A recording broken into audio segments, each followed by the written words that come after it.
Naše parta, která vystoupila v přístavu v městečku Vrboska ze speciální kololodě, pokračuje v jízdě po ostrově Hvar.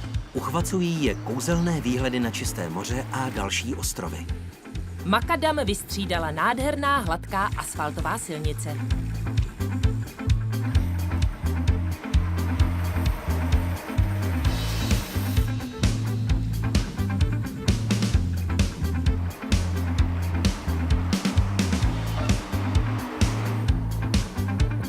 Ovšem něco tady chybí.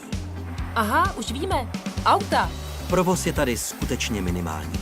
A když vás řidiči potkají, na pozdrav zatroubí.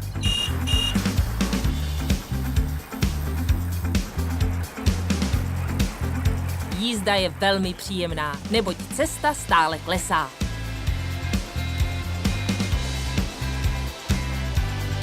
Osídlení je řídké, jen občas kamenná osada.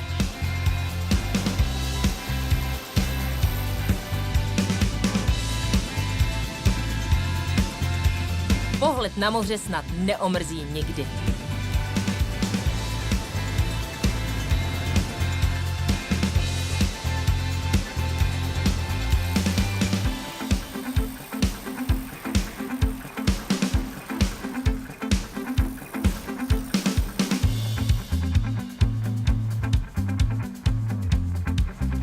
Blížíme se k cíli naší cesty, to znamená opět k moři.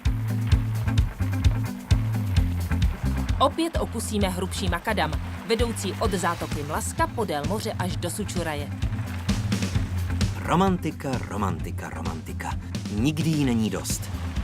Starý, výborně zachovalý maják nasměruje i nás cyklisty bezpečně do přístavu, kde nás čeká naše loď.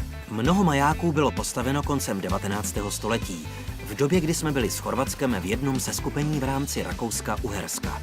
Hele, trajekt! Ale co to znamená pro nás, Pavle? Pro nás to znamená, že jsme v cíli, protože ten trajekt jede do Sučuraje a Sučuraj je hned tamhle za rohem. Sučuraje je sympatický chráněný rybářský přístav a klidné letovisko, kde by nás měla čekat naše kololoď.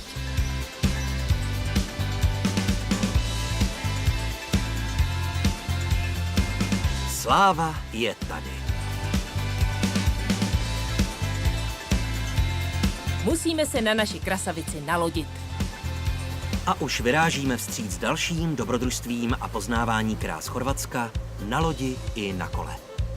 Zatímco se připravuje jídlo, my se ještě podíváme na úchvatný západ slunce.